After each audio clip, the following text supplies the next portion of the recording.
Hello दोस्तों, नमस्कार। मैं हूँ ईश्वर दामले और आप देख रहे हैं यस मनी विज्ञान चैनल। यस मनी विज्ञान चैनल में आपका स्वागत है। आज के वीडियो में हम सीखेंगे अध्याय 10 गुरुत्वाकर्षण नियम के अंतर्गत सबसे मुख्य बात।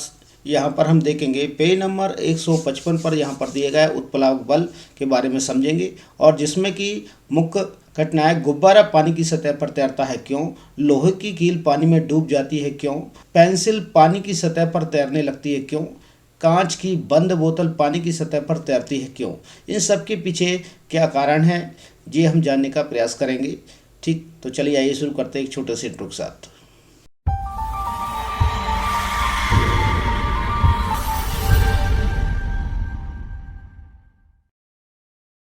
आपको जैसे कि यहाँ एक गुब्बारा दिखाई दे रहा है। गुब्बारे को जब मैं पानी में डालता हूँ, ये गुब्बारा आपको जैसे पानी में डालेंगे तो पानी में डालने पर गुब्बारा उसके अंदर डूबता नहीं है। उसका रीजन भी हम जानेंगे। ठीक, और यहाँ मैंने ली है कील। कील जो हमने ली है, ये कील मैंने ली है। ठीक, नेल जब मैंने ली है, नेल को पानी में डालेंगे तो ये डूब जाएगी पानी में। ऐसा क्यों होता है, इसके बारे में हम चर्चा करेंगे, इसके बारे में हम जानेंगे। ठीक, कारण। इसके साथ साथ ही पेंसिल ली है तो ये पेंसिल है, पेंसिल के बारे में जानेंगे। पेंसिल यदि पानी में डालते हैं तो वो तैरती है, ऐसा क्यों। तो ये सब रीजन हम यहाँ समझेंगे उत्प्लावकता बल के बारे में। ठीक, ये आखिर है क्या, किस प्रकार से काम करता है, यह मैं आपको दिखाने का प्रयास करूंगा। सबसे पहले हम बात करेंगे गुब्बारे की। गुब्बारा यदि हम पानी में डालते हैं तो वो इसमें डूबता नहीं है। जैसे मैंने पानी में डाला, ये डिप नहीं किया है, डूबा नहीं। इस पर मैं धीरे धीरे फोर्स लगाता हूँ तो आप देखिए जिसका भाग, जितना भाग पानी के अंदर जा रहा है वो आपको दिखाई दे रहा है। फोर्सली दाब लगाता हूँ, दाब लगाता हूँ, इसका कुछ भाग पानी के अंदर टिप हो रहा है, जो आपको बिल्कुल रेड कलर से दिखाई दे रहा होगा। ठीक है ना। इतना दाब लगाने पर पानी के अंदर गुब्बारा जाता है, लेकिन पानी भी इसके साथ साथ में नीचे से दाब लगा रहा है गुब्बारे को ऊपर भेजने के लिए। ये मेरे हाथ को महसूस हो रहा है कि पानी इसे ऊपर की ओर धकेलने की कोशिश करता है। यदि मैं गुब्बारे को नीचे ले जाकर छोड़ देता हूँ, यहाँ पर दाब लगाकर मैंने गुब्बारे को नीचे दबा दिया, देखिए मेरी उंगली तक दिखाई दे रही हैं, और जैसे छोड़ूंगा तो गुब्बारा बूम्स करके ऊपर की ओर आ जाएगा। ये क्या होता है, ये देखिए, जैसे छोड़ूंगा तो ये गुब्बारा ऊपर की ओर आ जाता है। ऐसा क्यों? इसका मुख्य कारण यही है कि पानी भी वास्तव में इसके ऊपर एक दाब लगा रहा है। पानी जब इसके ऊपर दाब लगाता है तो गुब्बारा यहाँ से ऊपर की ओर आता है। तो ये क्यों आ रहा है, इसका कारण क्या है? ये हम सीधे सीधे तो कह देते हैं ये एक प्रकार से उत्प्लावक बल यहाँ पर काम कर रहा है, उत्प्लावन बल काम कर रहा है, जिसके कारण कोई भी वस्तु जो पानी में डाल दी जाती है तो उसके ऊपर वास्तव में उत्प्लावक बल काम करता है। लेकिन क्या सभी वस्तुओं के ऊपर उत्प्लावक बल काम करता है, ये देखने के लिए मैं यहाँ पर आपको बताने वाला हूँ। तो यहाँ से आप देख पा रहे होंगे गुब्बारे के ऊपर उत्प्लावक बल काम कर रहा है, अर्थात यहाँ पर जब गुब्बारे को पानी में डालकर छोड़ा जाता है तो बूम करके एकदम से ऊपर की ओर आ जाता है। तो यहाँ इस प्रकार से हम गुब्बारे के बारे में समझ चुके हैं। लेकिन गुब्बारे के अलावा यदि हम दूसरी चीज के बारे में बात करें, जैसे हम एक लोहे की कील के बारे में बात करें, तो लोहे की कील को जैसे ही हम पानी में डालेंगे तो क्या होगा इसके साथ में, देखिए लोहे की कील आपको ये दिखाई दे रही है, ये देखिए पानी में चली गई है और नीचे बैठ जाएगी, कोई दिक्कत नहीं, पानी में बैठ चुकी है, गई। इसके बाद पेंसिल की बात करते हैं, तो पेंसिल को हम पानी में डाल के देखते हैं, तो पेंसिल को हमने जैसे ही पानी में डाला तो पेंसिल ऊपरी सतह पर तैर रही है, जी देखिए यहाँ पर। इसे भी मैं नीचे ले जाने की कोशिश करता हूँ, ये आपको दिखाई दे रही होगी यहाँ पर पानी में, और नीचे ले जाकर छोड़ देता हूँ तो तुरंत ऊपर आ जाती है। नीचे ले जाकर जैसे छोड़ूंगा तो तुरंत ऊपर आ जाएगी। इसका कारण क्या है? यहाँ पर उत्प्लावक बल काम कर रहा है, और ये बल कैसे लगता है इसके बारे में हमें समझना है, देखना है। साथ साथ में मैं आपको एक कांच की बोतल के बारे में आपको बताना चाहूंगा। कांच की बोतल, ये कि इसके ढक्कन पैक है, ऊपर से लगा दिया गया है। कांच की बोतल को जब मैं इसमें डिप कराता हूँ तो देखिए कांच की बोतल को मैं दबाने की कोशिश कर रहा हूँ, नीचे बिठाने की कोशिश कर रहा हूँ, मैंने बिठा दी। अब बिठा दी तो तुरंत बिठाने के बाद ऊपर आ गई है, और ये तिरछी हो गई, फ्लैट टाइप की हो गई, हॉरिजेंटल हो गई है। हॉरिजेंटल होने से तात्पर्य इस प्रकार से जी आधी डूबी सी है और आधी तैर रही है। तो ऐसा क्यों हो पा रहा है, क्या कारण है इन सब के पीछे, ये हम जानने का प्रयास करेंगे। ठीक है, तो चलिए आगे हम चलते हैं। अब हम कंप्यूटर स्क्रीन पर समझेंगे इसके बाद। इस स्लाइड में आपको डिफरेंट टाइप की पिक्चर्स दिखाई गई हैं। डिफरेंट टाइप की पिक्चर में आपको ये शो किया गया है कि वास्तव में किस प्रकार से गुब्बारे को पानी में डालने का प्रयास किया गया है, गुब्बारे को पानी में डुबाने का प्रयास किया गया है और गुब्बारा पानी में डूबता नहीं है, अंततः वह पानी के ऊपर तैरने लगता है।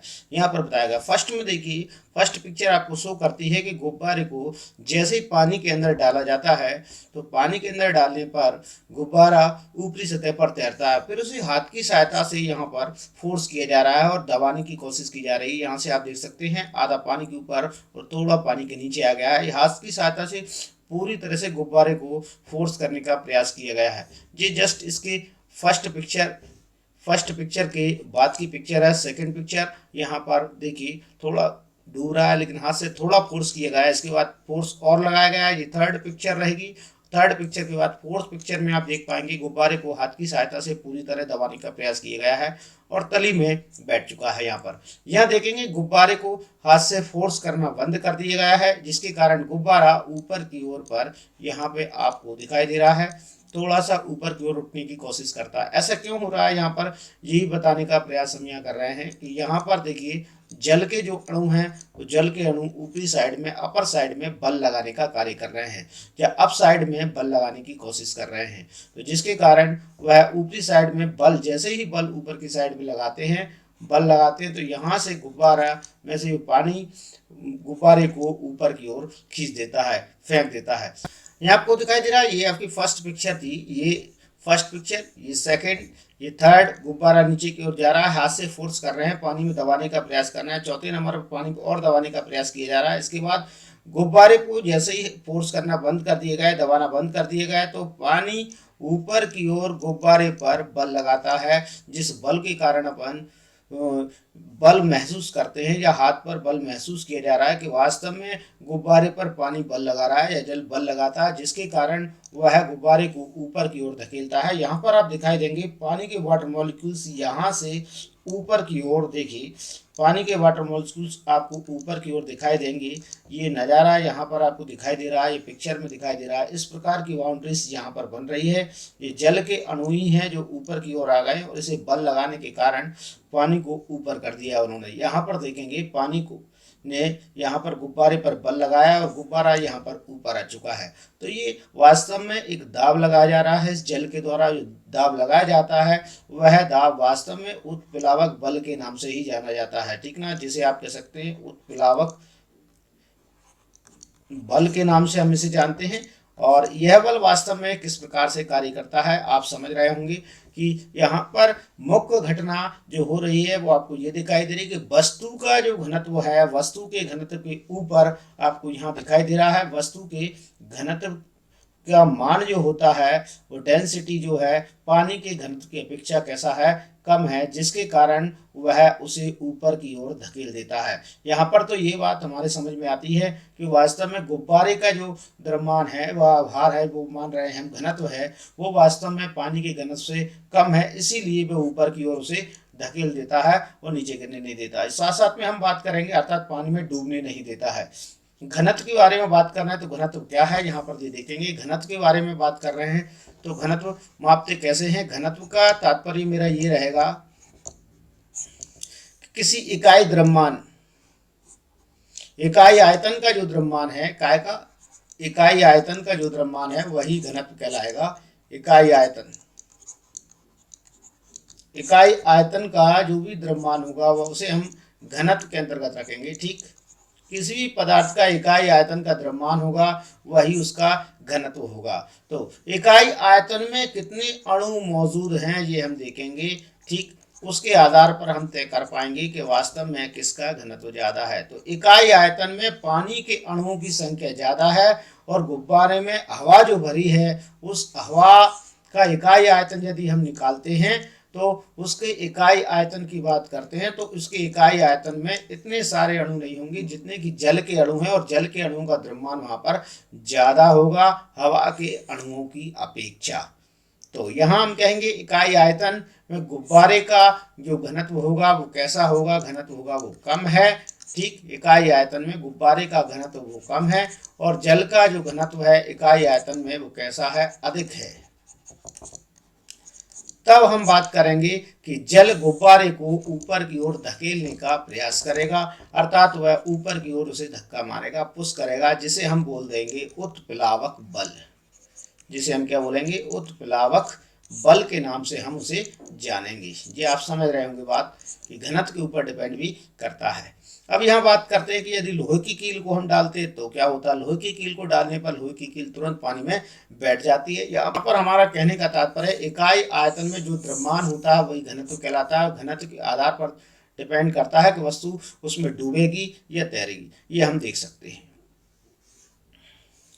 नेक्स्ट में हम यहाँ देखेंगे एक कील के बारे में बात करेंगे। कील अगर जल में डूबती है तो वो किस प्रकार से जल में डूब जाती है और क्यों डूब जाती है, उसका कारण क्या है। तो जल में डूबने का कारण यही है कि कील यदि हम लेते हैं तो कील का घनत्व भी आप देखेंगे तो कील के बारे में चर्चा कर रहे हैं। कील के बारे में यदि चर्चा करें तो कील का जो घनत्व होगा उसकी इकाई आयतन का घनत्व, कील के इकाई आयतन का घनत्व जल के अणुओं के इकाई आयतन के घनत्व से अधिक है, उसका द्रव्यमान अधिक है, इसीलिए कील पानी में डूब जाती है।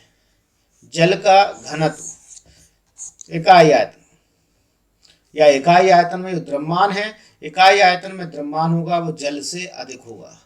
जल से अधिक द्रव्यमान है इकाई आयतन में, किसका, लोहे की कील में, जिसके कारण लोहे की कील पानी में डूब जाती है, हम ये कह सकते हैं। या एक और तथ्य मैं आपको यहाँ देना चाहूंगा कि किसी वस्तु पर लगने वाला गुरुत्वाकर्षण बल का मान, जैसे कि हम बात कर रहे थे गुब्बारे के बारे में चर्चा कर रहे थे, जैसे हम ले लें एक गुब्बारा अर्थात बलून के बारे में बात कर रहे हैं, थ्रेड बना हुआ है, बलून के बारे में बात कर रहे हैं, तो बलून के ऊपर लगने वाला गुरुत्वाकर्षण बल, जिसकी हम बात करें गुरुत्वाकर्षण बल, गुरुत्वाकर्षण बल जो बलून के ऊपर लगेगा, जिसके कारण बलून को पानी के अंदर चला जाना चाहिए या तली में बैठ जाना चाहिए, तो ऐसा पॉसिबल हो पाएगा। ये गुरुत्वाकर्षण बल इसके ऊपर लग रहा है, तो गुरुत्वाकर्षण बल के कारण गुब्बारे को ऊपर से नीचे की ओर पानी की तली में बैठ जाना चाहिए। कैसा पॉसिबल होगा। लेकिन यह बात करेंगे साथ साथ पानी भी एक बल लगाता है ऊपर की ओर, वस्तुओं पर ऊपर की ओर धकेलने के लिए एक बल लगाता है। यदि हम कहें कि बस गुरुत्वाकर्षण बल जो भूमि मतलब यहाँ से लग रहा है, उस गुरुत्वाकर्षण बल का मान जो है, इसे मैं लिखूंगा गुरुत्वाकर्षण बल, और यहाँ पर लग रहा है उत्प्लावक बल, तो दोनों उत्प्लावक बल, तो दोनों बलों के बारे में बात कर रहे हैं। तो गुरुत्वाकर्षण बल नीचे की ओर काम करेगा, उत्प्लावक बल ऊपर की ओर काम करेगा। यदि गुरुत्वाकर्षण बल का मान कम है और उत्प्लावक बल का मान अधिक है तो फिर वस्तु ऊपर की सतह पर तैरेगी। ये आपको ध्यान रखना है, ऊपरी सतह पर वस्तु तैरने लगेगी, जैसे कि गुब्बारे के साथ हुआ। नेक्स्ट में हम अगली स्लाइड में देखेंगे तो किस प्रकार से हम देख पाते हैं। कील के बारे में चर्चा करते हैं, कील के बारे में हम देख लेते हैं। यह देखेंगे आपको स्क्रीन पर एक पिक्चर प्रदर्शित हो रही है। यहाँ पर 3 पिक्चर एक साथ में ली गई हैं। तो यहाँ 25 नंबर बताया गया है, एक कील यहाँ पर प्रदर्शित की गई है। ये कील को जल में डालने का प्रयास किया जाएगा। जैसे कील को जल में डाला जाएगा, नेक्स्ट कंडीशन में आपको दिखाई दे रही होगी, कील को जल में डाला गया और कील यहाँ पर आपको दिखाई दे रही है। कील को जल में डालने पर कील डूब जाती है। इसके लिए आपको स्क्रीन पर एक वीडियो प्रदर्शित होगा, वहां से भी आप देख पाएंगे किस प्रकार से। हो सकता है म्यूट वीडियो में मैं आपको प्रदर्शित करूं, क्योंकि मैं स्क्रीन पर आपके सामने बोलकर बता रहा हूं। नेक्स्ट में यहाँ पर देखिए कील जल में डूब गई है, और यहाँ से कंडीशन, ये फर्स्ट कंडीशन रहेगी इसकी, आप देख पाएंगे। सेकेंड कंडीशन में कील को डुबाने का प्रयास किया गया है। ये देखिए हाथ से यहाँ पर डिप की जा रही है कील, यहाँ पर देख पाएंगे आप, ये हाथ की सहायता से यहाँ पर डिप की जा रही है, छोड़ी जा रही है। तो जैसे ही कील को यहाँ पर छोड़ा जाता है तो कील नीचे 3rd नंबर पर आप देख पाएंगे स्क्रीन पर कि कील यहाँ पर डूब जाती है। कील डूबने का मुख्य कारण क्या हुआ, कील का यहाँ पर डूबने का मुख्य कारण क्या था, ये हम कंडीशन समझने का प्रयास करेंगे। कील यहाँ पर क्यों डूब गई है, पानी ने क्या, जल के अणुओं ने क्या कील के ऊपर कोई उत्प्लावक बल यहाँ नहीं लगाया, ऐसा क्यों हुआ, क्या उत्प्लावक बल यहाँ काम नहीं किया, ऐसा क्यों हुआ, तो यहाँ पर हम ये समझ पाएंगे। चलिए हम चलते हैं। तो यहाँ से हम इसका मुख्य कारण जानने का प्रयास करें तो हमें ये समझ में आता है। कील जो है वास्तव में, जो आपको कील दिखाई दे रही है, कील आप देख पाएंगे लोहे की बनी हुई कील है। और लोहे की बनी हुई जो कील थी, लोहे की बनी हुई जो कील है, कील का यदि हम इकाई आयतन का द्रव्यमान लें, किसका लें? इकाई आयतन के द्रव्यमान की बात कर रहा हूं भाई मैं। इकाई आयतन का द्रव्यमान यदि हम लेंगे, इकाई आयतन का द्रव्यमान लेंगे, इकाई आयतन का द्रव्यमान यदि हम लेते हैं तो इकाई आयतन का द्रव्यमान जल के इकाई आयतन के द्रव्यमान की अपेक्षा अधिक है, अर्थात इसके घनत्व का मान ज्यादा है। इसके घनत्व का मान कैसा है? अधिक है। किसके घनत्व से? पानी के घनत्व से अधिक है इसका घनत्व, अर्थात जो जल का घनत्व है वो कैसा है? जल का घनत्व हम बात करेंगे, जल का घनत्व, जल का घनत्व है वो कैसा है? कम है। और लोहे का घनत्व कैसा है? अधिक है। इसका घनत्व जो है कैसा है? अधिक है। कौन सी चीज? घनत्व की बात कर रहे हैं, तो घनत्व इसका अधिक है। लोहे की कील का घनत्व अधिक है, इसलिए लोहे की कील जल में अंततः डूब जाती है, डिप हो जाती है। क्योंकि इकाई आयतन में द्रव्यमान की बात चल रही है, इकाई आयतन में द्रव्यमान की मात्रा जिसमें ज्यादा, उसका घनत्व का मान अधिक होता है, और घनत्व का मान जिसका ज्यादा है जल से, वह चीज उसमें डूब जाएगी। क्योंकि उसके ऊपर ये हम दूसरे प्रकार से चर्चा करें तो हमें ये समझ आएगा कि यहाँ पर यदि कील के बारे में बात कर रहे हैं, तो कील यदि हम यहाँ पर एक कील के रूप में, मैं आपको यहाँ पर एक डायग्राम, रफ डायग्राम ड्रॉ कर रहा हूँ, यहाँ से आप देख पाएंगे ये कील। और कील के बारे में आप यदि चर्चा करें तो आप ये समझ पाएंगे कि यहाँ पर इकाई आयतन का द्रव्यमान अधिक है, तो हम ये बात करेंगे कि यहाँ पर इसके ऊपर लगने वाला गुरुत्वाकर्षण बल, गुरुत्व या गुरुत्वाकर्षण बल, गुरुत्वाकर्षण बल। और यदि हम जल में इसे बात कर रहे हैं, जल में इसे डुबा रहे हैं, तो एक रफ डायग्राम के तौर पर मैं आपको दिखाने का प्रयास कर रहा हूं। तो यहाँ पर इसमें जल में जब डिप कराएंगे तो क्या जी जल में डूब जाएगी? तो भैया ये जल में डूब जाएगी, क्योंकि जल के कारण लगने वाले अणुओं का जो उत्प्लावक बल है, उत्प्लावक बल जो है वो कैसा है? उत्प्लावक बल का मान बहुत कम होगा, ठीक है, बहुत कम है। और ये कैसा है? बहुत अधिक है।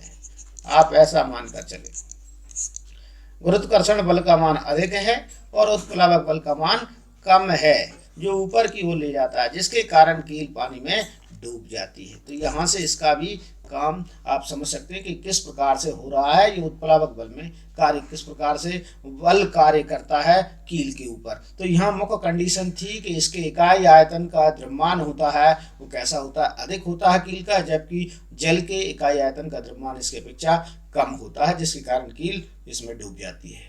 अगली बात करेंगे, पेंसिल के बारे में चर्चा कर लेते हैं। यह बात करेंगे एक पेंसिल के बारे में। पेंसिल यहाँ पर लिया गया है आपके सामने, यहाँ पर एक पेंसिल प्रदर्शित है और पेंसिल को हाथ में पकड़ के बताया मैं यहाँ पिक्चर में। और यहाँ पर कील पहले से इसके अंदर डली हुई है, ये आप देख पा रहे हैं, स्क्रीन पर आपके सामने है। और साथ साथ में पेंसिल को देखिए जल में डालने की कोशिश की गई है, जल में छोड़ने की कोशिश की गई। तो जल में जैसे ही छोड़ा जाता है पेंसिल को, तो यहाँ पर आप पेंसिल को देख सकते हैं, पेंसिल फ्लॉट करने लगती है, अर्थात पेंसिल यहाँ पर तैरने लगती है। ये आपको यहाँ दिखाई दे रहा है। इसका मुख्य कारण क्या है? इसका मुख्य कारण आप जानते हैं। पेंसिल के बारे में मैं अभी मैंने आपको गुब्बारे के बारे में बताया, सेम प्रोसीजर, सेम प्रक्रिया वैसे ही है, क्योंकि जल के अणु यहाँ पर इसके ऊपर फोर्स लगाते हैं, उत्प्लावक बल लगाते हैं। उस उत्प्लावक बल का मान अधिक होता है, उत्प्लावक बल का मान जो है वो अधिक होगा। किसकी अपेक्षा अधिक होगा? पेंसिल के ऊपर लगे गए गुरुत्वाकर्षण बल की अपेक्षा अधिक होगा, जिसके कारण पेंसिल पानी में डूबती नहीं है। ये आपको यहाँ से समझ आ जाएगा, तो आप सीधा समझ सकते हैं, कोई दिक्कत नहीं है कि पेंसिल है, पेंसिल का जो उत्प्लावक गुरुत्वाकर्षण बल है, पेंसिल पर जो गुरुत्वाकर्षण बल कार्य कर रहा है, इसके ऊपर जो गुरुत्वाकर्षण बल कार्य करेगा, गुरुत्वाकर्षण बल जो पेंसिल के ऊपर कार्य कर रहा है वो कैसा है? कम है, ठीक। और उत्प्लावक बल का मान कैसा है? अधिक है। उत्प्लावक बल का मान कैसा रहेगा? इसमें अधिक रहेगा, जिसके कारण वह तैरने लगती है या फ्लट करने लगती है, पानी के अंदर तैरने लगती है, जो आपको यहाँ पर दिखाई दे रही थी, ठीक है। तो इस प्रकार से आप इसे समझ सकते हैं। नेक्स्ट में हम चलते हैं बोतल के ऊपर, भी हम इसे देख लेते हैं। बोतल के बारे में ही मैं आपको बता देता हूँ। आपके सामने स्क्रीन पर यहाँ पिक्चर प्रदर्शित हो रही है। उस पिक्चर में आप देख पाएंगे एक कांच की बोतल यहाँ पर बताई गई है। ये आप में यहाँ पिक्चर में दिखाया गया है, मैं हाथ में लिए हूँ। कांच की बोतल यहाँ पर है। कांच की बोतल के बारे में बात कर रहा हूँ। कांच की बोतल जो कि इसका ढक्कन बंद है, ऊपर से यहाँ पर लगा दिया गया है और इसे पानी में डिप कराने की कोशिश की जा रही है। यहाँ पर देखिए ये पानी में धुंधला सा पिक्चर आपको नजर आ रहा है। ये पूरे एरिया में कांच की बोतल है, आप इसी यहाँ से देख सकते हैं। कांच की बोतल को यहाँ कुछ समय के लिए छोड़ दिया गया है। पानी में जैसे ही छोड़ते हैं इसे तो पानी में ये फ्लैट करने लगती है, अर्थात ये तैरने लगती है।